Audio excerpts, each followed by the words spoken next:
കർക്കിടക മാസത്തിൽ 10 ഇലകൾ കഴിക്കണമെന്നാണ് പഴമക്കാർ പറയാറുള്ളത്.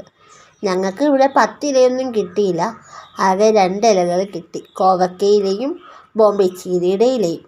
അത് വെച്ച് അമ്മ അടിപൊളി തോരൻ ഉണ്ടാക്കിയിട്ടുണ്ട്. അതിൻ്റെ റെസിപ്പി ഞാൻ ചാനലിൽ ഇട്ടിട്ടുണ്ട്. കാണാത്തവർ പോയി കണ്ടു നോക്കണേ. ഇഷ്ടമായാൽ ലൈക്കും ഷെയറും സബ്സ്ക്രൈബും ചെയ്യണേ. Thanks for watching.